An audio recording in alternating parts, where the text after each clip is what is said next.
నిజంగానే న్యాయ విద్యార్థులను వీరు పలానా మీరు కోట్లలో వీరిని చేర్చుకోవద్దు, నమోదు చేసుకోవద్దని చెప్పే అధికారం ఎవరికైనా ఉంటుందా? కామన్ సెన్స్ ఉంటే చాలు, దాన్ని మనం చేయాల్సిన అవసరం లేదు.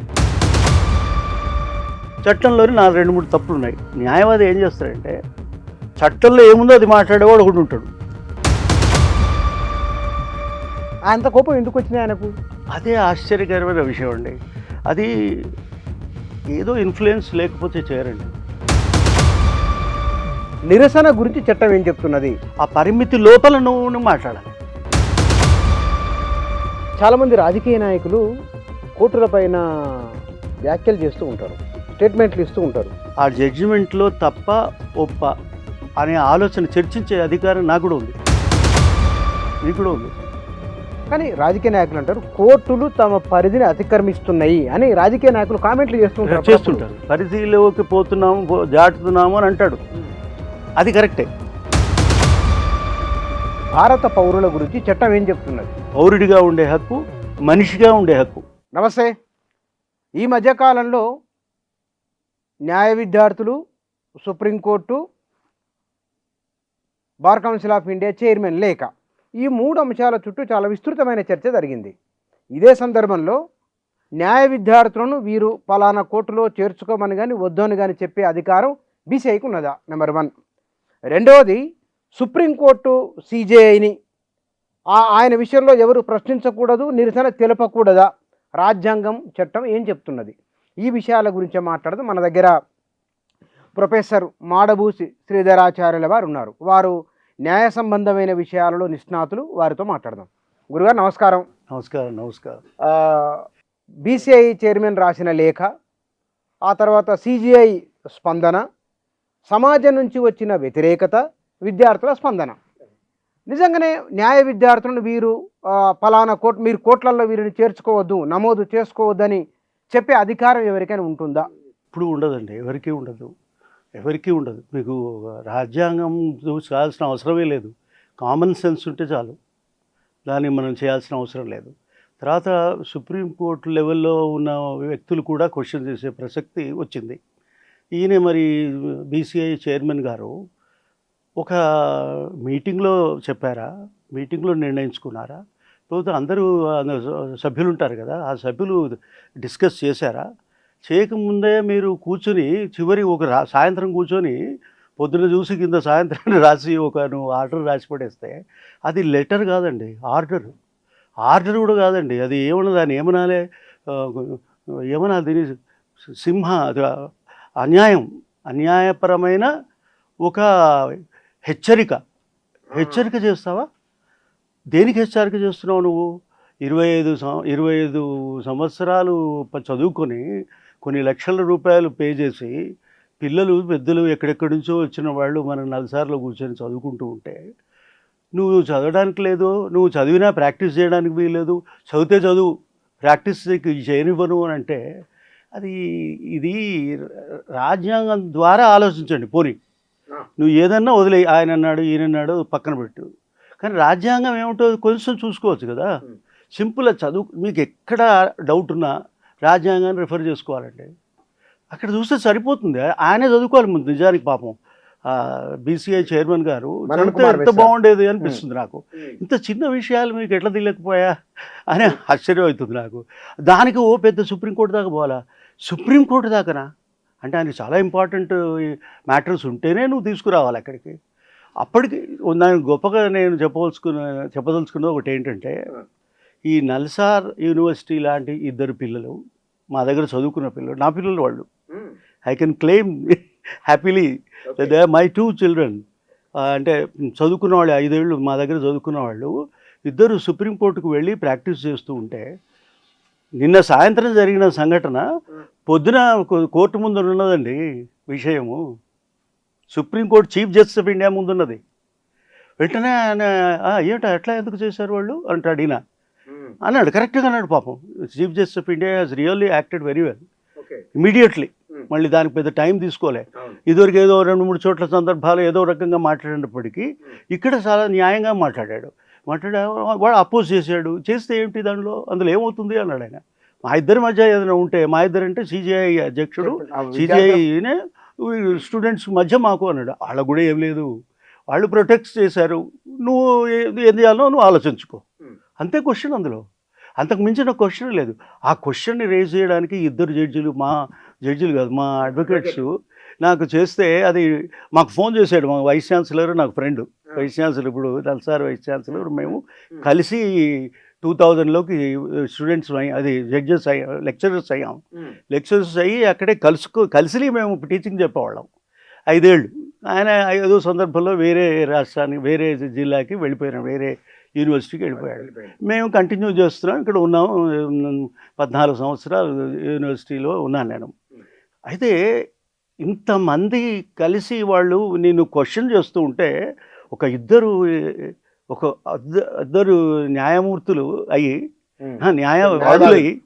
న్యాయవాదులై మాకు క్వశ్చన్ చేస్తూ ఉంటే, మాకు జడ్జిమెంట్ అనుకూలంగా వస్తే ఎంత సంతోషం అండి. అంటే లీడ్ చేసింది మీ శిష్యులేనా? అంటే ఈ దాన్ని లీడ్ చేసిందా మీ శిష్య బృందమా? ఇద్దరు మా శిష్యులే స్ట్రైట్. వాళ్ళు రేస్ చేసి, పిల్లలు మళ్ళీ పెద్ద స్పెషలిస్టులు కాదు అక్కడ, ఓ పెద్ద సీనియర్లు అనేమి కాదు, యంగ్ బ్లడ్. సార్, ఇక్కడ సుప్రీంకోర్టుకున్న విశేషమైన అధికారాలు, సీజేకున్న ప్రివిలేజెస్, పౌరుల ప్రాథమిక హక్కులు, ఈ 2 అంశాలు తీసుకున్నప్పుడు పౌరుల ప్రాథమిక హక్కులు గొప్పయా, లేదా చట్టం ప్రసాదించిన, చట్టం నిర్దేశించిన సంస్థలకున్న విశేషమైన అధికారాలు గొప్పయా? ఒక్కొక్క సందర్భంలో ఒక్కొక్కరికి ఎక్కువ అధికారం రాబోతూ ఉంటుంది. ఇప్పుడు ఫర్ ఎగ్జాంపుల్ సుప్రీంకోర్టు జడ్జిగా ఉన్నాడు ఆయన ఒక జడ్జిమెంట్ ఇచ్చాడు.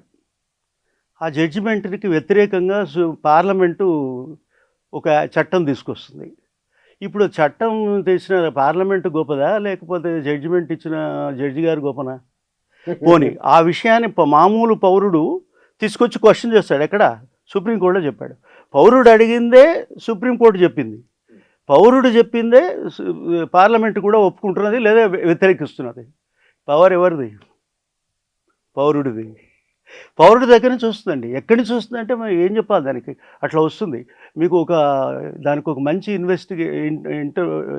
ఇంటర్వేషన్ ఉంది, ఒక ఇన్సిడెంట్ ఉంది. ఏంటంటే 2002లో ఏడిఆర్ అనే ఒక సంస్థ, ఆ సంస్థ వాళ్ళు ఏం చేసిందంటే, ఈ నేరాలు చేసిన వాళ్ళ వ్యవహారాలు ఇన్ఫర్మేషన్ ఇవ్వండి చాలు, వాళ్ళ మీద జైల్లో పెట్టకండి, ఆ ఇన్ఫర్మేషన్ మాకు ఇవ్వండి అని అడిగింది. అడిగితే ప్రైవసీ అంటారు, నేను ఇవ్వనంటారు, కొట్లాడతారు. అది చివరికి హైకోర్టు నుంచి సుప్రీంకోర్టు దాకా వచ్చింది. సుప్రీంకోర్టు దాకా వచ్చిన తర్వాత ఇందులో సందేహం అనుమానం ఏముంది? వాళ్ళు పోటీ చేస్తున్నారు, ఏమంటే ఎమ్మెల్యే కావడానికి, ఎంపీ కావడానికి పోటీ చేస్తున్నప్పుడు మీరు దాని వివరాలు ఏమో చెప్పాలి, మీరే చెప్పాలి కదా. ఇంకెవరు ఎందుకు చెప్తారు? నా మీద కేసులు ఉన్నాయి, కొన్ని లేవని చెప్పు, లేకపోతే లేవని చెప్పు. పాస్ అయ్యావా, పాస్ కాలేదా చెప్పు. లేదా నీ దగ్గర ఇదివరకు ఎంత డబ్బులు నువ్వు ఎగ్గొట్టావు, పోనీ ఇచ్చావా ఇవ్వలేదా, నీ దగ్గర ఎన్ని లాభాలు ఉన్నాయి, మీ దగ్గర ఉన్నాయి, ఎంత డబ్బులు ఆస్తి ఉన్నది మీ దగ్గర, ఉంటేనే చెప్పు. నువ్వు లేకపోతే అబద్ధం చెప్పావు అనుకో, అది వేరే విషయం, వేరే కేసు. కానీ ఈలోగా నువ్వైతే నిజం చెప్పడానికి ఏమిటి అని అంటే, ఏం చేశారంటే సుప్రీంకోర్టు వండర్ఫుల్ జడ్జిమెంట్ ఇచ్చింది. సుప్రీంకోర్టు జడ్జిమెంట్ నిజానికి ఎవరు తీసుకొచ్చారు చెప్పనా? ఇద్దరు ప్రొఫెసర్లు రైజ్ చేశారు ఈ క్వశ్చన్.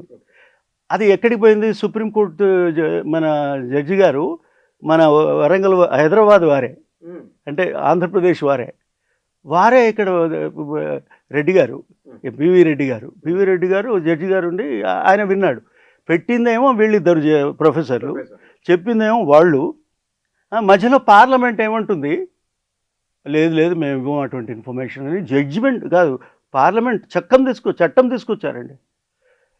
ఏం చెప్పాలండి? చట్టం తీసుకొస్తే మళ్ళీ సుప్రీంకోర్టుకు పోయింది. ఎవరైనా ఇద్దరు ప్రొఫెసర్లు.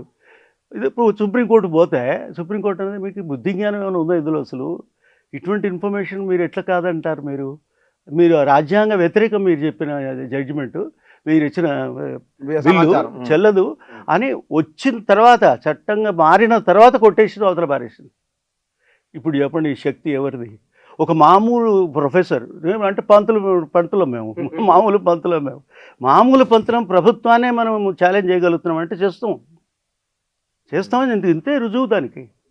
సో అది ఎప్పుడు నేను ఇదే కోట్ చేస్తూ ఉంటా, this is the power of the citizen యొక్క పౌరుడు మనిషి. తర్వాత కొందరు రెండు రకాలు ఉంటారు, సిటిజన్స్ ఉంటారు, పౌరులు ఉంటారు. సిటిజన్స్ పౌరులు మామూలు మనుషులు ఉన్నారు, అంటే వేరే దేశం నుంచి ఇక్కడికి వచ్చి ఉంటాడు, మరి వాడికి ఇది లేదు, సిటిజన్షిప్ లేదనుకో, వాడు బతకాలా బతకొద్దా చెప్పండి? బతకాలి కదా, ఎవరైతే బతకాల్సింది అని చట్టంలో రాజ్యాంగంలో చెప్తున్నది. కొన్ని చోట్ల వాడికి పౌరుడు అయినప్పటికీ ఎక్కువ శక్తులు ఉంటాయి, కానీ అంతకుముందు బతికించే హక్కు కూడా ఉంటుంది కదా. ఇక్కడ ఈ దేశానికి వచ్చినావా, ఆ దేశానికి వచ్చినావా, ఈ దేశానికి వచ్చినావా, నీకు సిటిజన్షిప్ లేదన్నా అనేది నువ్వు మాట్లాడు, కానీ బతికైతే ఉంటాడు కదా. అందుకే వాళ్ళకి రేషన్ ఇవ్వాలి. రేషన్ కూడా లేదనుకో, వాడికి రేషన్ నువ్వు ఇవ్వాలి. రేషన్ అయిపోతే చచ్చిపోతాడు కదండి. విదేశీ పౌరుడు అయినప్పటికీ అతని ప్రాణానికి విలువ, వాడు చచ్చిపోతాడు కదా. లేకపోతే నువ్వు తుపాకీ మీద కొడతావా? ఏది మన ఢిల్లీలో జరిగిన నిరసన దాంట్లో నువ్వు ఇంత పెద్ద పోలీసులు పెట్టుకొని కోట్లు పెట్టుకొని దాంట్లో కొట్టేస్తుంటే, ఇది AK-47 చూపారండి ఒక చోట. అవును, బీహార్లో AK-47 చూపిస్తా. AK-47 చూపించడమే నేరం తెలుసా మీకు? విద్యార్థులపైకి AK-47లో తీసుకొని చేతిలో పట్టుకోవడమే నేరం. అంత నేరం చేయకూడదు. అటెంప్ట్ మర్డర్ అవుతుంది, అది అటెంప్ట్ మర్డర్ అవుతుంది, థ్రెట్ అవుతుంది.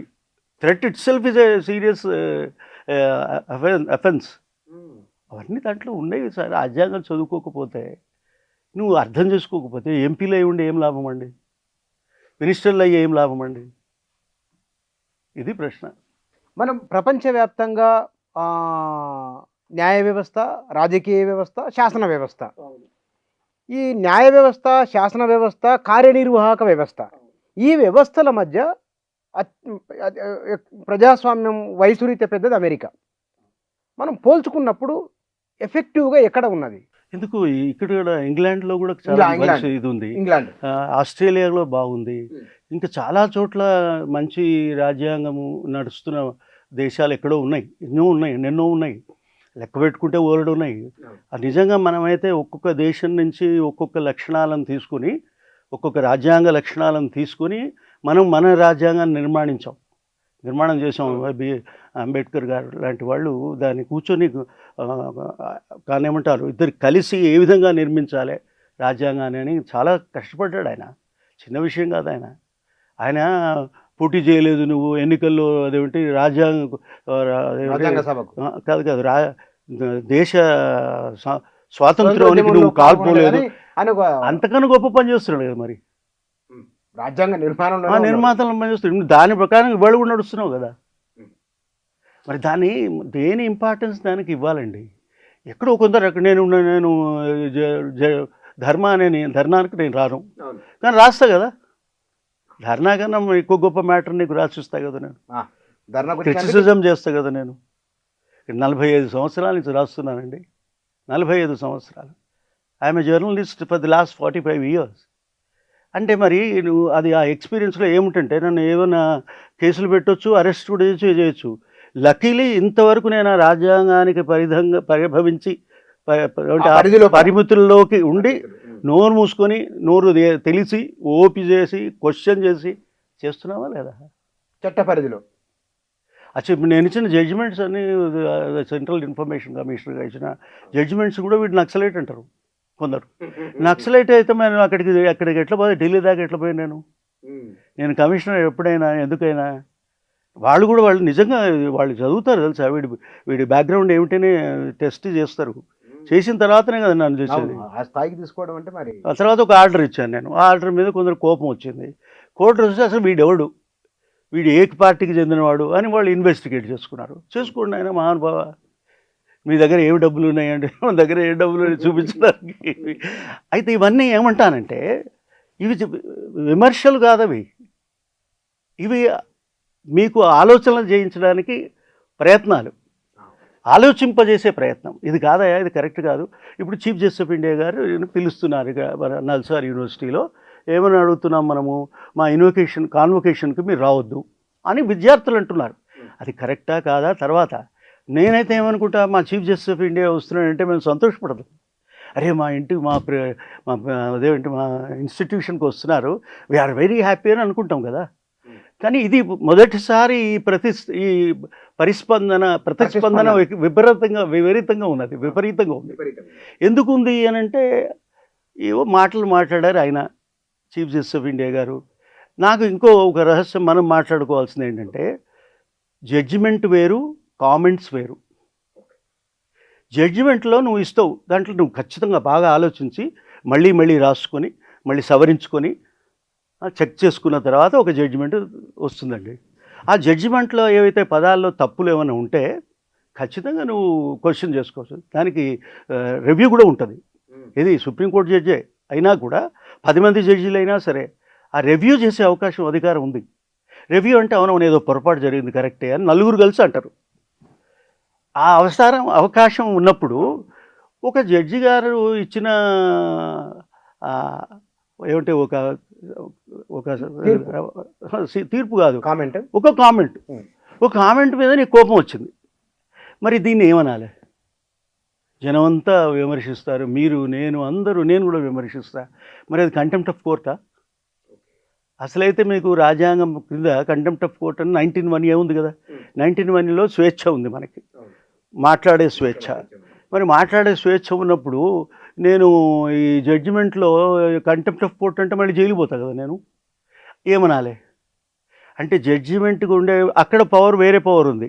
ఇంతకుముందు మీరు అన్న క్వశ్చన్కి జవాబిస్తున్నా. అక్కడ నువ్వు ఏమైనా అడగొచ్చు, నువ్వేమైనా జడ్జిమెంట్ ఇవ్వచ్చు. ఎందుకంటే మరి అధికారం మీకు లేకపోతే మిమ్మల్ని ఎట్లా క్వశ్చన్ చేస్తారు నా పనులను?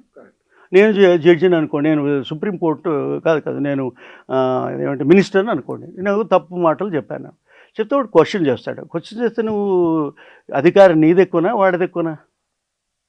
జడ్జి గారిది ఎక్కువ అవుతుంది. అయినప్పుడు మళ్ళీ క్వశ్చన్ చేస్తాడు ఇంకొక చోట. మీరంతా ఇంతకుముందు అడిగారు, పైకోర్టుకి మరి చిన్న కోర్టు తప్పైంది అనుకో, మరి వాళ్ళదే అదే ఒప్పుకోవాలా? రెండో కోర్టులో కూడా ఆ పై కోర్టు కూడా అదే ఒప్పుకోవాలా? అప్పుడు ఇక న్యాయమేం లేదా? ఎక్కడ లేదా? అన్యాయం లేదా? అసలు ఒక తప్పు జడ్జిమెంట్ వచ్చింది అనుకోండి సుప్రీం కింది కోర్టులో, సవరించుకోవాలి కదా. అరే హైకోర్టులో కూడా కరెక్ట్ చేస్తాడు. చేసిన తర్వాత కూడా ఒక తప్పు ఇక్కడ ఉంటుంది, ఆ తప్పు గురించి మళ్ళీ సుప్రీంకోర్టుకు పోతుంది. సుప్రీంకోర్టులో ఏం చేస్తావు నువ్వు? అరే ఇది కొంచెం చిన్న సవరింపు చేస్తే బాగుండేది అని సవరిస్తాడు. మరి నాకు అట్లా ఒక జడ్జిమెంట్ ఇస్తారు, ఇక్కడ ఒక జడ్జిమెంట్ ఇస్తారు అని అంటే ఒక రకంగా కరెక్టు. ఇంకొక దశలో ఏమో దాన్ని బట్టి ఉంటుంది కదా, సందర్భాన్ని బట్టి ఉంటుందండి. దేనికైనా సందర్భమే ముఖ్యం. ఒకసారి జడ్జిమెంట్ ఇచ్చినందుకు ఫైనల్ అదే ఉండదు. మనం కూడా అంతే కదా. ఇప్పుడు మనం ఒక స్కూల్లో పాఠం చెప్తున్నప్పుడు తప్పులు చెప్పిన అనుకోండి, నేను ఎవరేం చేస్తారు, ప్రిన్సిపల్ వచ్చి కూర్చొని అట్లా తప్పులు కాదండి ఇట్లా చేయొద్దు అని అంటారా అనరా? పిల్లలు ఇష్టం వచ్చినట్టు తిడతారు. కొందరైతే ఒడిలో కూర్చొని పెట్టుకొని మాట్లాడతారు. అబ్బాయిలు కలిసి మాట్లాడుకుంటారు. ఈ కొన్నిసార్లు మనం ఏం చేయలేము. కానీ నేనేమంటానంటే, వద్దయ్యా చదువుకోవడానికి రండి మీరు, తర్వాత విషయాలు చూద్దాం, మనము ముందు చదువుకోండి అంట. వాళ్ళు అప్పుడు నువ్వు తప్ప నేను కోపడ్డట్లా ఎట్లా తిడతాడని బుద్ధి ఉందా అంటే, మేము కూడా జాగ్రత్తగానే చెప్తాం నెక్స్ట్ టైం. వీళ్ళు కోపానికి వస్తారు పాపం పిల్లలు కదా అని చెప్పి మంచిగా చెప్దాము. అట్లనే కోర్టు కూడా అట్లనే చేస్తుంది, సుప్రీంకోర్టు కూడా అట్లనే చేస్తుంది, ప్రెసిడెంట్ కూడా అట్లనే చేయాలి. మన ఇతరేమంటారు ప్రైమ్ మినిస్టర్ కూడా అట్లనే చెప్పాలి. ఏమిటి అట్లా మాట్లాడుతున్నావు నువ్వు? ఆయనతో రిజైన్ చేయించాడా లేదా ప్రైమ్ మినిస్టర్ ఎందుకు రిజైన్ చేయాలండి? మొండిగా వాళ్ళు ఆపుకున్నారు.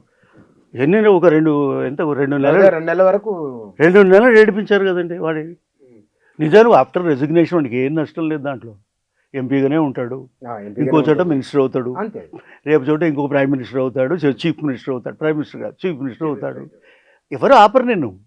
కానీ ఒక మంచి పని చేయాల్సిన దశలో చెడ్డ పని చేస్తూ ఉంటే క్వశ్చన్ చేయకపోతే ఎట్లా?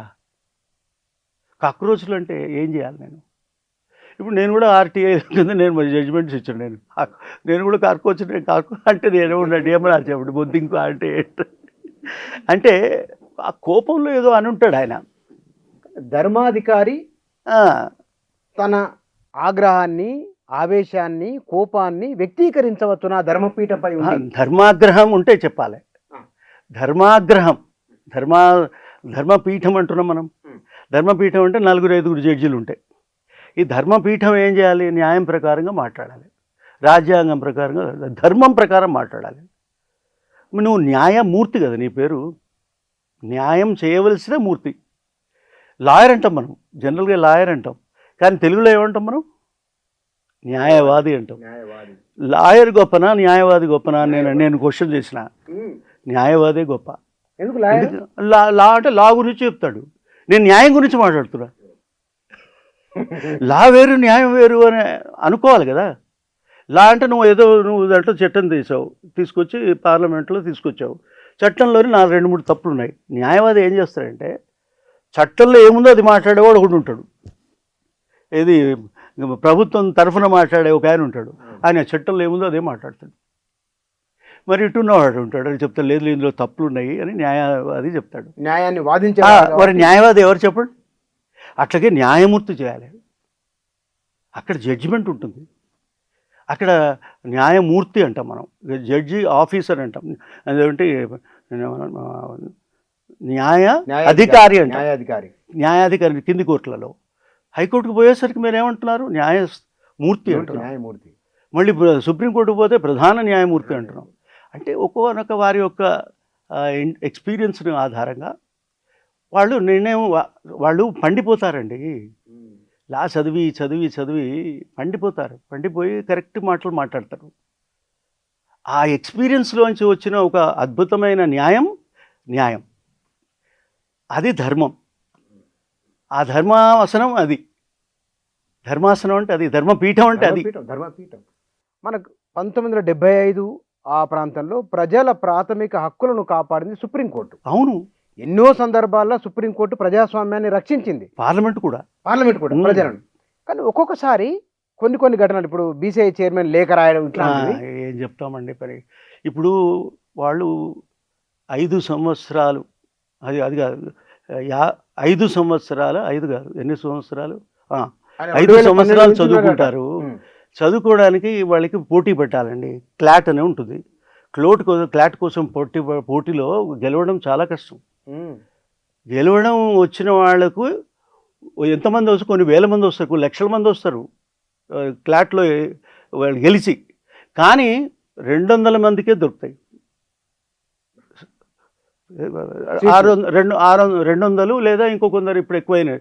మనకు 25 నేషనల్ లా స్కూల్స్ ఉన్నాయి. ఆ నేషనల్ లా స్కూల్కో ఒక 3000 మందికో 4000 మందికో ఉద్యోగం వస్తుంది, అది చదువు వస్తుంది, సీట్ వస్తుంది. మిగతా వాళ్ళు రాదు. అని అంత కష్టపడి వాళ్ళు చేసుకున్న వాళ్ళని 5 ఏళ్ళు చదివిన తర్వాత నేను ఎన్రోల్మెంట్ చేయను అని అంటే, ఎన్రోల్మెంట్ ఇది ఏంటంటే నువ్వేమో అధికారం వేయడంలే, it is just enrolment. Enrolment ఏంటంటే రెగ్యులేషన్ అండి.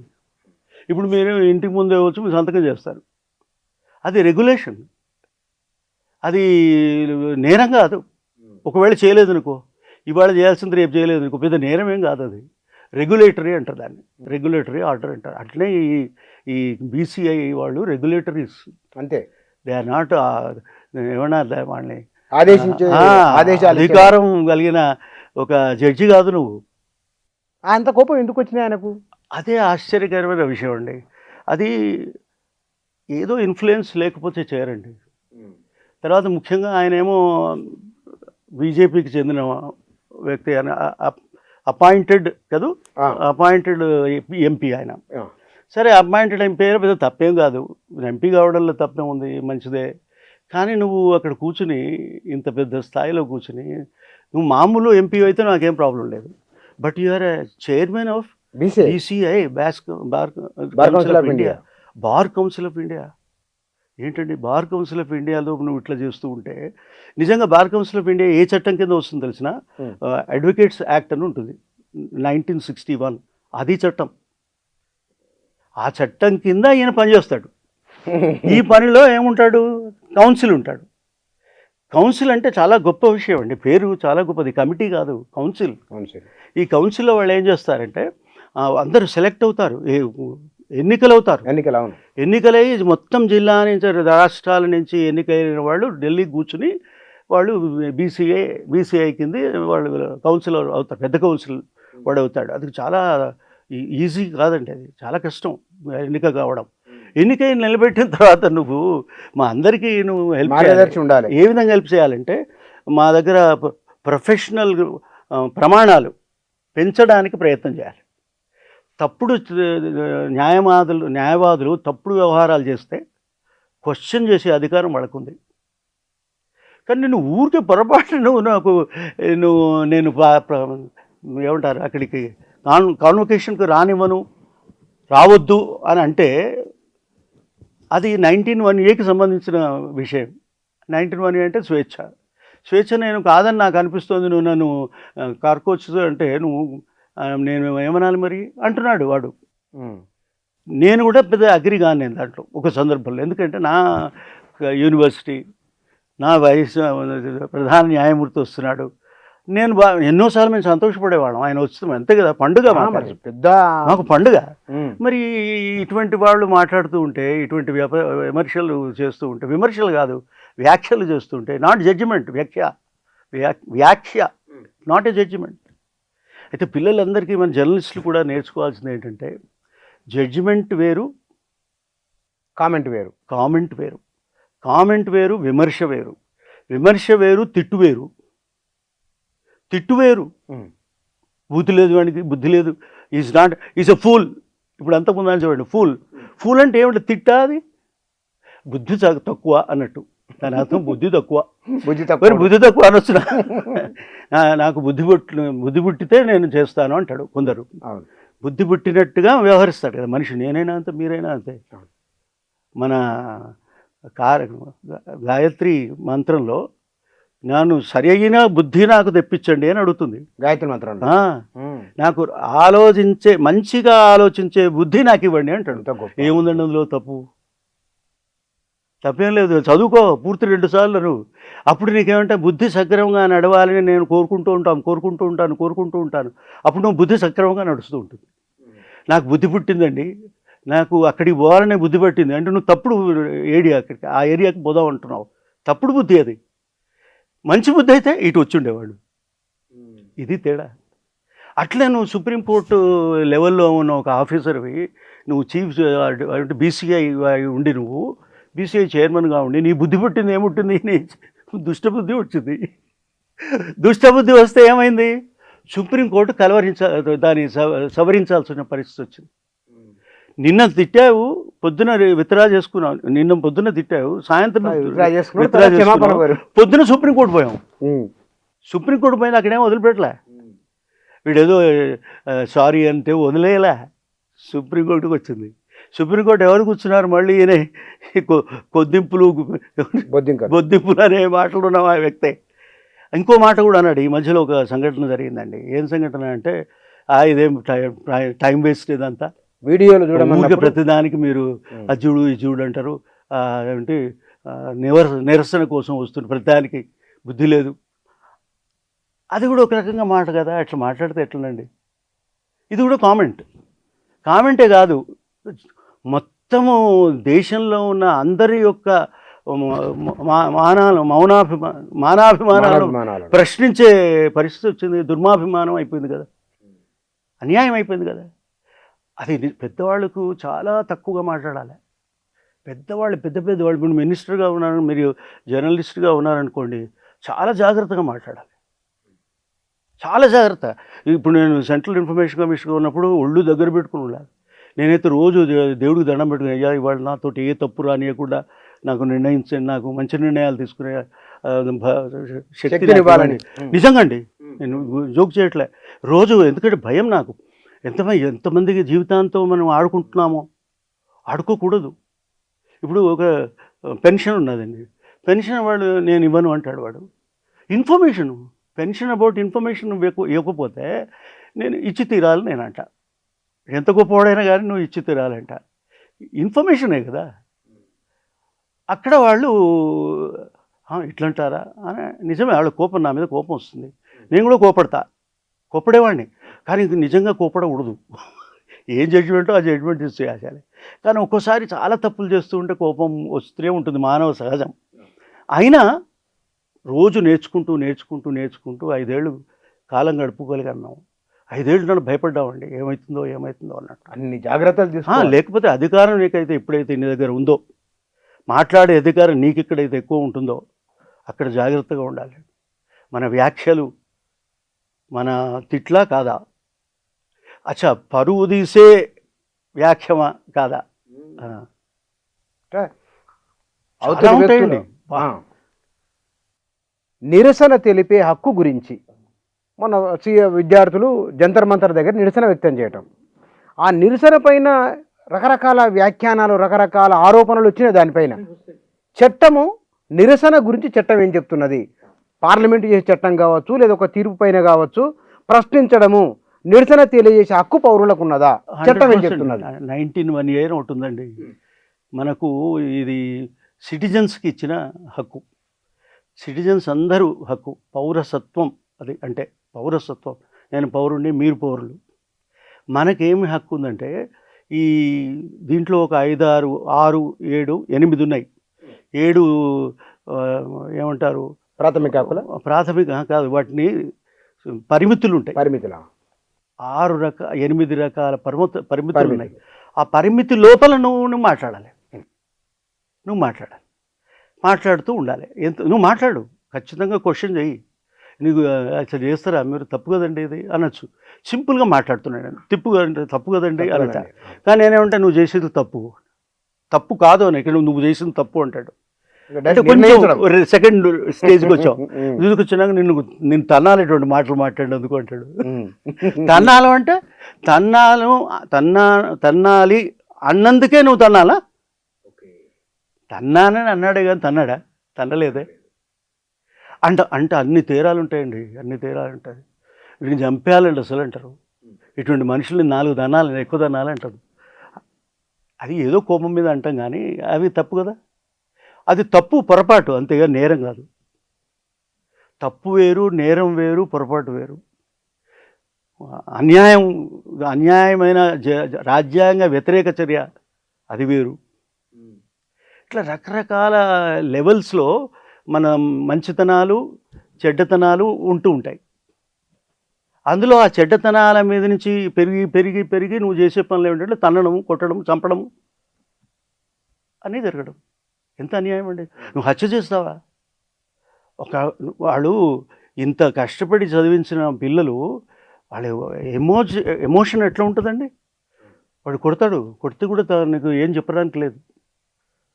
ఇప్పుడు చాలామంది నేరాలు ఎట్లా జరుగుతాయంటే కోపం మీద అవుతాయి అంతే. ఆ క్షణం ఆత్మహత్యలాగా ఒక కోపం, ఒక క్షణంలో వచ్చిన కోపం.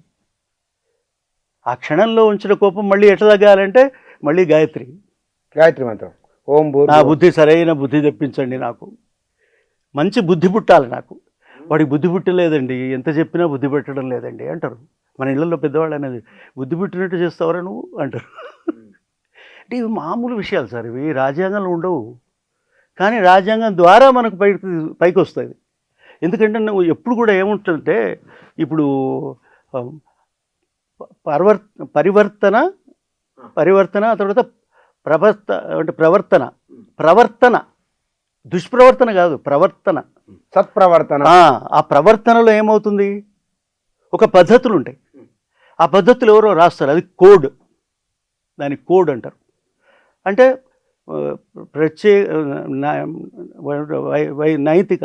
నైతిక విలువలు, ప్రమాణాలు, విలువల గురించి చెప్తాడు. ఎవరు చెప్తారు? పెద్ద మీ నాన్న చెప్తాడు, మీ నాయన చెప్తాడు, మీ తాత చెప్తాడు, మీరు కూడా మీ అబ్బాయికి చెప్తాడు, అమ్మాయికి చెప్తారు. మీరు చెప్పరా? అది కాదురా అట్లా చేయొద్దురా నువ్వు అంటాడు. అంటే ఏమన్నా గొప్పమా? దానికి తప్ప. అట్లాగే జడ్జి కూడా అట్లనే చేస్తాడు, అట్లాగే టీచర్ కూడా అట్లనే చేస్తాడు. నేను ఏమిటా చదువు ఇదేనా, చదివే పద్ధతి, పొద్దున రమ్మంటే ఇప్పుడు వస్తావు నువ్వు అని కోపడతాను నేను. వాడు కోపడంగానే వాడు కొందరు ఆత్మహత్య చేసుకునే పరిస్థితులు నేను జాగ్రత్త ఉండాలి. So every teacher has a power, every judge has a power, every journalist has a power. We should use that power correctly.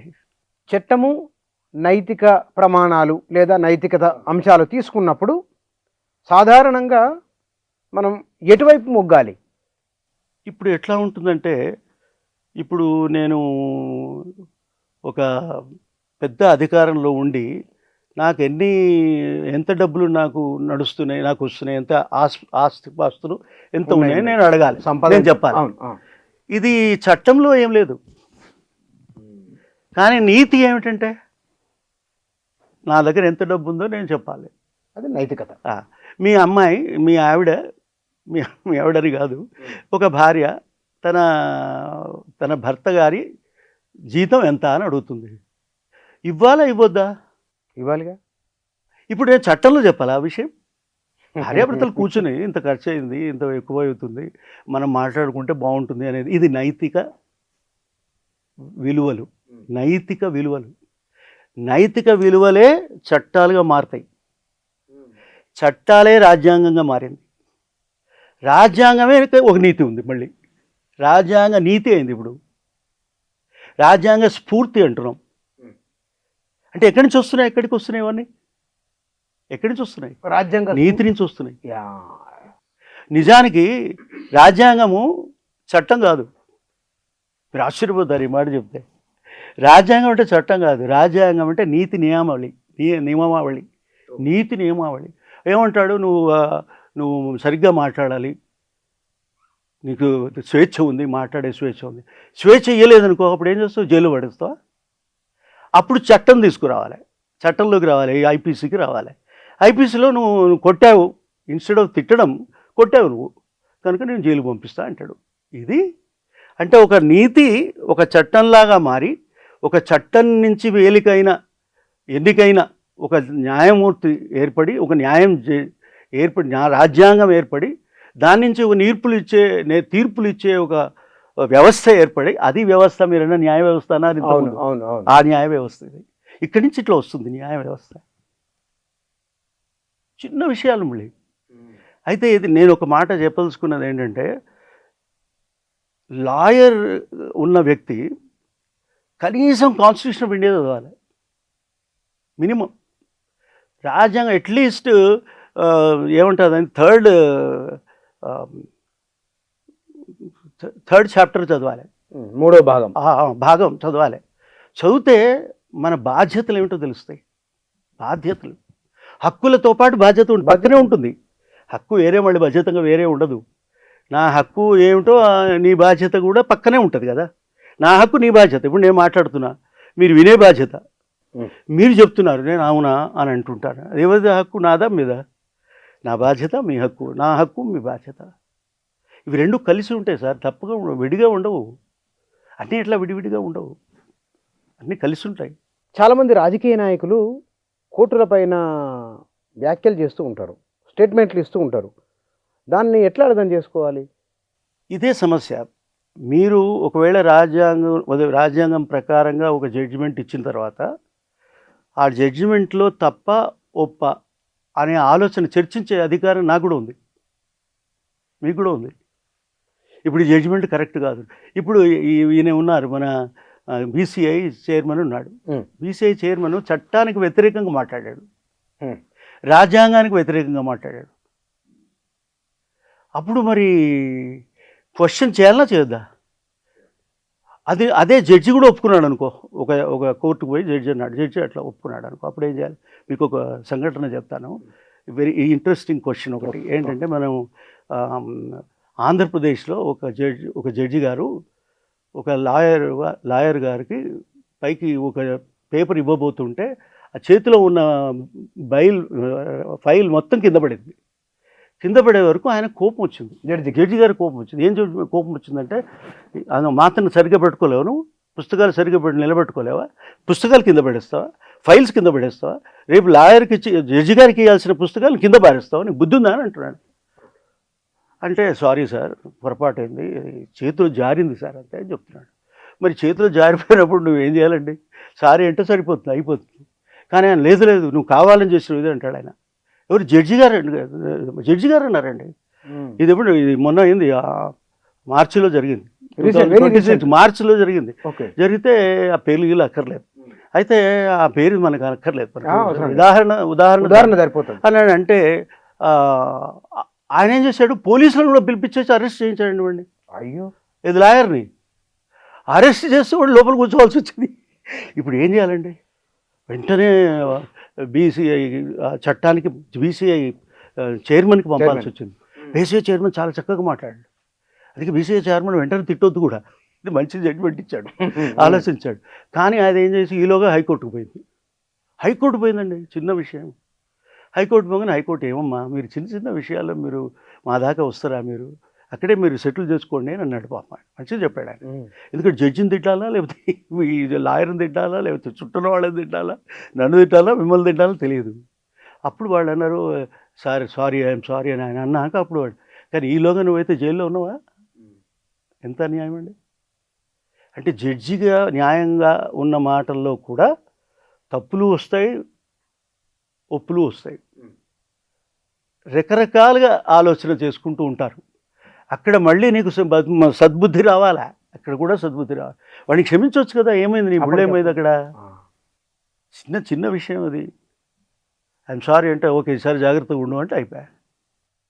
మరి రాజకీయ నాయకులు ఇంకా వాళ్ళకు కూడా ఇదే ఇంత అధికారం ఉంటుంది. వాళ్ళకి ఎంత అధికారం అంటే ఒక ఒక 10 ఫైల్స్ నీ దగ్గర వచ్చినాయి. ఆ 10 ఫైల్స్ లోపల 50 మంది జీవితం అందులో ఉంటుంది. ఫైల్ కాదు, లైఫ్ అది. ఆ ఫైల్లోంచి లైఫ్ నువ్వు తీసేస్తే ఓపెన్ చూస్తే నువ్వు ఒక పెన్షన్ అడుగుతాడు, ఒక ఏదో చనిపోయిన వాడికి ఏదో ఏదో ఉంటుంది కదా, ఆ డబ్బులు ఇవ్వాలి, పరిహారం ఇవ్వాలి.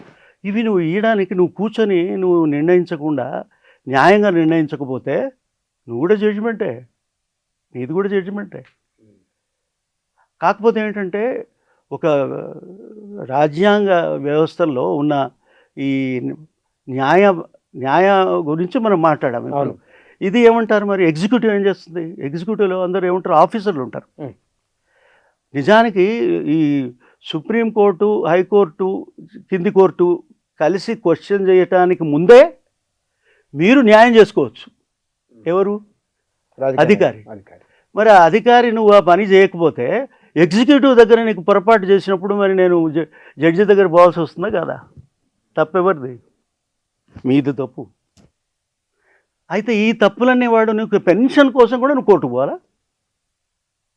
పెన్షన్ కోసం వాడు ఇవ్వడు. వాడు అంటాడు ఉండనియండి, సుప్రీంకోర్టు దాకా పోనీయండి, అప్పుడు చూద్దాం అంటాడు. అంటే నువ్వు ఏం చేస్తున్నావు అంటే, నువ్వు అధికారంగా నీకున్న ఒక న్యాయంగా వ్యవహరించవలసిన అధికారాన్ని నువ్వు దుర్వినియోగం చేసి సుప్రీంకోర్టుకు తీసుకుపోతున్నావు. ఆయన తిడతాడు కూడా, ఎన్నోసార్లు తిట్టాడు ఆయన. కానీ ఇక్కడ పోయేసరికి తిడతాడు కదా, అయిపోయింది 10 ఏళ్ళు 20 ఏళ్ళు అయిపోతుంది. ఇది అన్యాయం.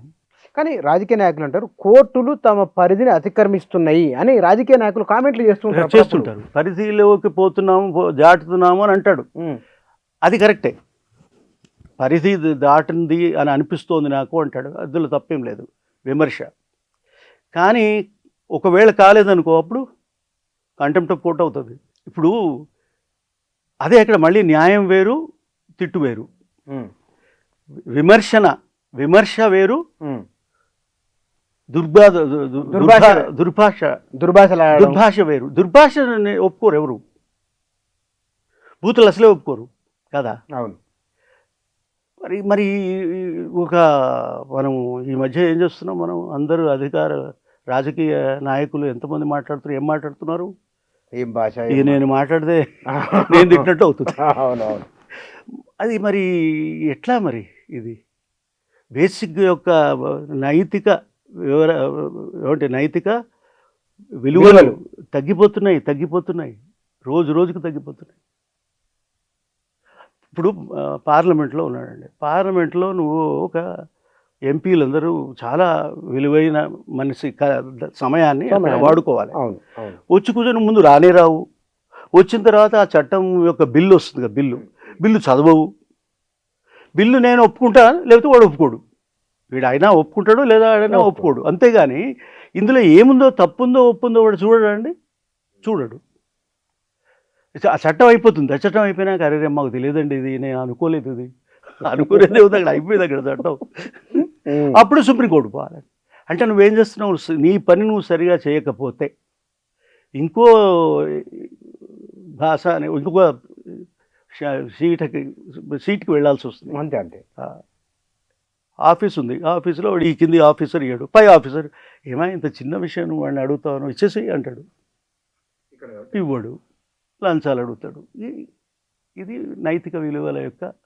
భారత పౌరుల గురించి చట్టం ఏం చెప్తున్నది? భారత పౌరులు, భారత వ్యక్తులు, భారతంలో ఉన్న వ్యక్తులు, ఈ రెండుకి రకరకాల చట్టాలు ఉన్నాయి, హక్కులు ఉంటాయి. హక్కులు. ఉదాహరణకి రైట్ టు లివ్, బతికించే హక్కు, జీవించే హక్కు. బతికించే హక్కు నాకు చట్టం ప్రకారం నాకు సిటిజన్ అయినా కాకపోయినా బతికే హక్కు నాకు ఉంది.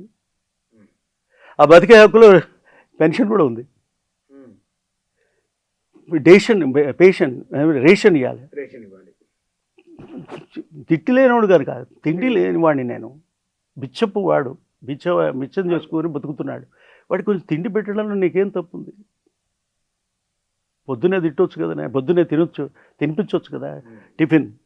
అందుకే కొన్ని నాకు సంతోషం అనిపిస్తుంది ఏంటంటే, ఈ ఉదయం భోజనం దాన్ని ఏమంటారు టిఫిన్ ఇచ్చే, అప్పుడు అది ఇస్తున్నారో లేదో నాకు తెలియదు, ఇస్తే మాత్రం చాలా గొప్ప విషయం. అది బిచ్చవాళ్ళు తింటారు, తిని నీ ముళ్ళు ఏమైంది, నువ్వైతే తినాల్సిన అవసరం లేదు కదా. ఇవి కొన్ని ఏమంటారు సంక్షేమ నియమాలు. ఈ సంక్షేమం ఎవరు చేయాలండి? పోలీస్ చేయదు, ఇది ప్రభుత్వం చేస్తుంది. జడ్జి చేయడు, ప్రభుత్వం చేస్తాడు.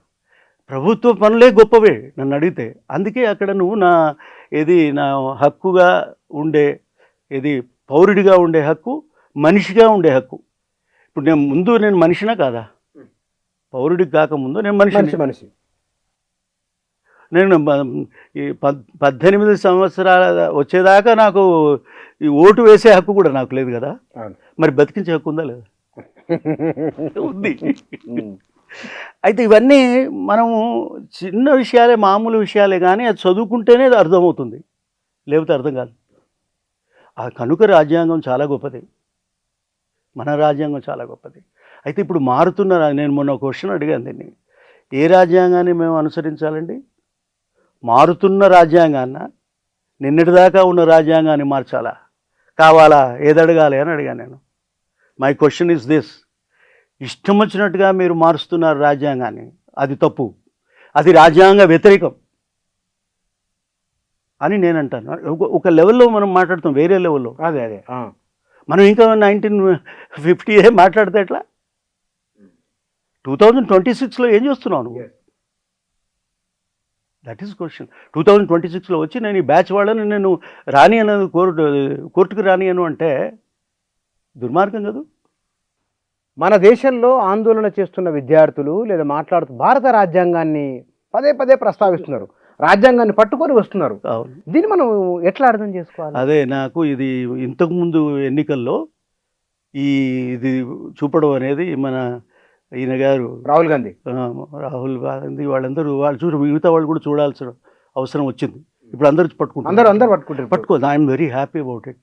నా రాజ్యాంగాన్ని చేతిలో పట్టుకుని చూపిస్తున్నారంటే రాజ్యాంగం ఒకటి ఉన్నదని ఏ వేళకు తెలిసింది, కనీసం కొంచెం తెలిసింది అనేది సంతోషం ఉంది నాకు, నిజంగా వెరీ హ్యాపీ అబౌట్ ఇట్. అందులో ఏముంటుందంటే ఆ మొత్తము రాజ్యాంగంలో చదవడం మీకు కష్టం, ఒకేసారి చదవలేము. కానీ అందులో ప్రియాంబుల్ అని ఉంది.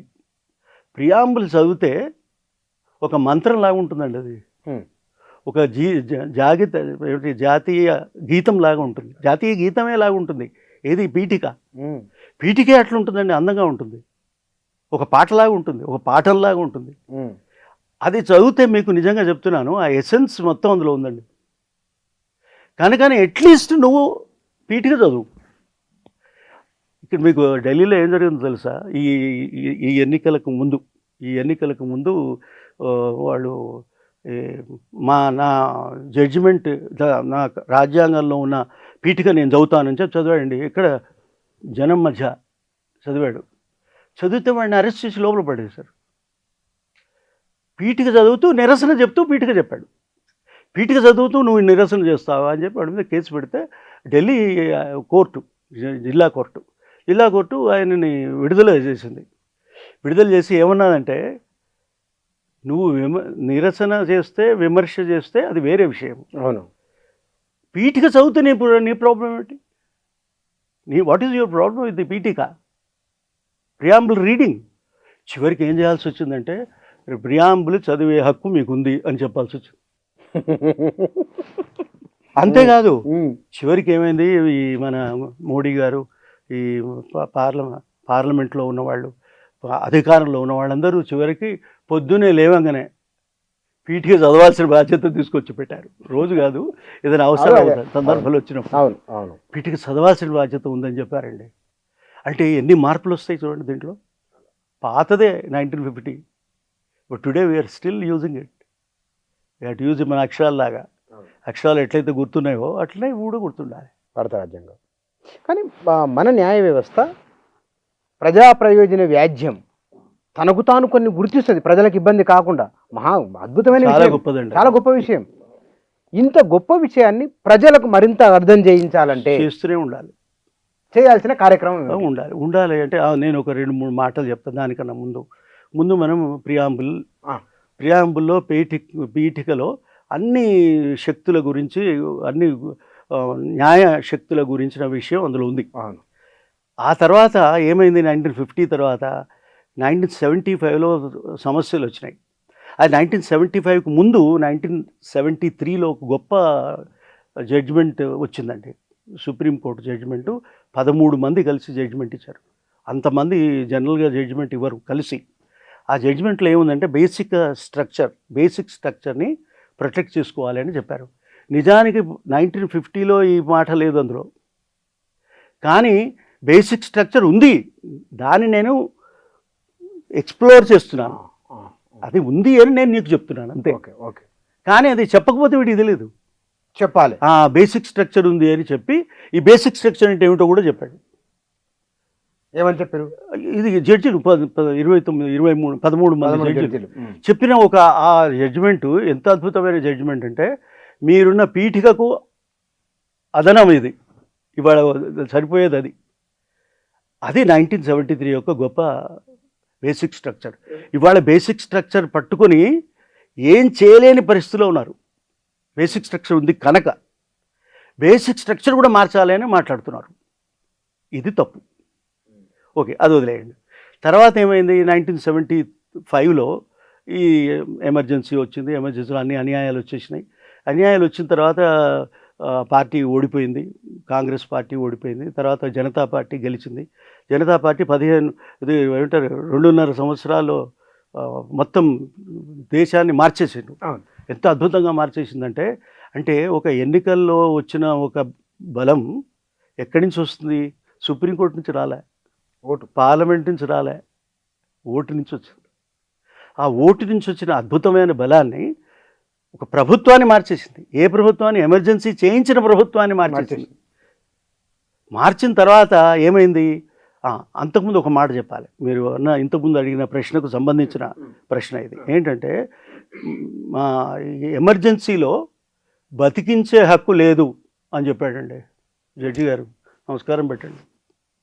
ఎంత అన్యాయం అండి.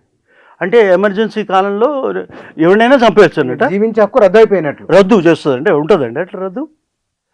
అయితే 5 జడ్జెస్లో 4 ఎస్ అన్నారు. వాళ్ళ పేర్లు చెప్తున్నా ఒళ్ళు మండిపోతుంది నాకు. ఏం చెప్పాలి లేదు. వాళ్ళకి బతికించే హక్కే లేదట, బతికే హక్కే లేదట, చంపినా పర్వాలేదట. ఎంత అన్యాయం అండి. అప్పుడు ఖన్నా అని ఒక హెచ్ఆర్ ఖన్నా అని ఉన్నాడు, మహానుభావుడు. ఒక నిమిషం దండం పెట్టుకోవాలి. సుప్రీంకోర్టు జడ్జిలు బోల్డ్ ఎంతమంది ఉన్నారు ఈ దేశం మీద, చీఫ్ జస్టిస్లు చాలామంది ఉన్నారు బోల్డ్ ఎంతమంది. మామూలు జడ్జి ఈయన, అంటే పార్లమెంటు సుప్రీంకోర్టు జడ్జి, మామూలు వ్యక్తి. నిజానికి ఆయన చీఫ్ జస్టిస్ ఆఫ్ ఇండియా కావాల్సిన వ్యక్తి. కానీ ఆయన అన్నాడు, ఇట్లా చంపే హక్కు మీకు లేదు, రాజ్యాంగంలో ఎక్కడా ఈ మాట లేదు అని జడ్జిమెంట్ ఇచ్చాడండి. ఆయన ఒక్కడు డిసెంట్ అంటారు దాన్ని, వ్యతిరేకత, అసమ్మతి చెప్పాడు. భయంకరమైన అసమ్మతి. అది నిలబడ్డది. ఈ 4 పోయింది, అయిపోయింది. అంటే ఒక్కొక్కసారి అసమ్మతి బలీయమైంది, అసమ్మతి బలీయమైంది. ఆ బలీయమైనది చట్టమైంది జనతా పార్టీలో. ఇప్పుడు 1977లో వచ్చేసి కొత్త చట్టం వచ్చేసింది, 26 అరౌండ్. అదే వచ్చేసింది 78లో వచ్చింది. ఆ చట్టు వల్ల మళ్ళీ బతుకున్న హక్కు మనకు వచ్చిందా జీవించే లేదా? హక్కు మళ్ళీ ఇప్పుడు పునరుద్ధరించబడింది. బతికించే హక్కు ఎవరిచ్చారండి? సుప్రీంకోర్టే కాదు, అక్కడ మన రాజ్యాంగంలోనే ఉంది. కాకపోతే ఒకడు లేదన్నాడు, వదులుదన్నాడు, బతికిపోయాం మనం. బతుకుతున్నాం. అయితే ఇప్పుడు ఏమైంది ఈ మధ్యలో ఆఫ్టర్ దిస్ 1978లో ఏమైంది? 1981-82లో బిల్ వచ్చింది. అంటే రాజ్యాంగ నిర్మాణంలో ఇదొక గొప్ప మార్పు, చాలా గొప్ప మార్పు. ఏది? బిల్ అంటే ఏమిటి? Public litigation. Interest litigation. అంటే జనరల్గా ప్రైవేట్గా నా కేసు ఉంటుంది, నీ కేసు ఉంటుంది, నీ మీద నా కేసు ఉంటుంది, మీరు జడ్జి గారి దగ్గర వస్తుంది, ఇద్దరి గురించి చర్చించి జడ్జిమెంట్ ఇస్తారు. కానీ మొత్తం జనం గురించిన రోగం, తప్పు, జబ్బు ప్రశ్నించే వాళ్ళకి ఎవరిస్తారండి? ఆ ప్రజలకి అంత హక్కు మీకు ఇవ్వాలి, ప్రయోజనం అనే ఒక కొత్త సిద్ధాంతాన్ని మళ్ళీ ఎవరు తీసుకొచ్చిందండి? సుప్రీంకోర్టు జడ్జీలు. ఆ జడ్జీలకు నమస్కారం. అయితే జడ్జీలనే అనేసి అక్కడ వదిలేదండి. ఎందుకంటే ఈ ఒక లాయర్కి ముందు ఒక లాయరు ఆలోచించి రాసి జడ్జి ముందుకు పెడితే జడ్జిమెంట్ ఒప్పుకుంటే జడ్జిమెంట్ వస్తుంది. అంటే ఎవరు చేసిందండి? లాయర్ చేశాడు. లాయర్ ఎవరండి? వాడు బాగా చదువుకున్నవాడు, పౌరుడు, మామూలు పౌరుడు. అయితే ఒక్కసారి ఏం చేస్తున్నా, వాడు చెప్పడు, లాయర్ చెప్పడు, పౌరుడు చెప్తాడు. మీలాంటి పౌరి, నాలాంటి పౌరుడు చెప్తాడు. చెప్పి అరే ఇది అన్యాయం సార్ అంటే, అవునండి మీరన్న పాయింట్ చాలా కరెక్టు, ఇంతకుముందు మీకు చెప్పా చూడండి ఏడీఆర్ లాగా, అరే ఈయన మంచి పాయింట్ చేశాడండి అని అదే పిల్ అయిపోతుంది. అదే పిల్ అయిపోయి నువ్వు లాయర్నే, నువ్వు జడ్జిమెంట్నే మార్చేస్తుంది. జడ్జిమెంట్ నువ్వు చట్టంగా నోరు మూసుకొని అవమానాలు చేయాల్సి వస్తుంది. పవర్ ఎవరిదండి? జడ్జి గారిదా, లేక ప్రెసిడెంట్ గారిదా, ఇదేమిటి మీ పిఎందా, హెచ్ఎందా, ఎవరిది? మనిషిది. ఒక మనిషి. మీరు అన్నారే మనిషి ఎవరు, వ్యక్తి ఎవరు, పౌరుడు ఎవరన్నారు, అందుకని జవాబిస్తున్నాను. దట్ ఈస్ ది రియాలిటీ అండి. అది జ్ఞాపకం చేసుకొని మనం మన రాజ్యాంగాన్ని చదువుకుంటూ, లేదా ఎవరో చెప్తే తెలుగులోనైనా నాలాంటి వాడు రాసిన చదివితే సరిపోతుంది. చదవాలి. చదవకపోతే ఎట్లా సార్? బుద్ధి ఎప్పుడు వస్తుంది? కరెక్ట్. బుద్ధి వస్తే సద్బుద్ధి వస్తే గాయత్రి. Thank you. ఇటీవల జరిగిన పరిణామాలు, ఆ లేఖ రాయటం, ఆ తర్వాత దాన్ని వెనక్కి తీసుకోవటం, క్షమాపణ చెప్పటం, ఇవన్నీ ఒక అంశం.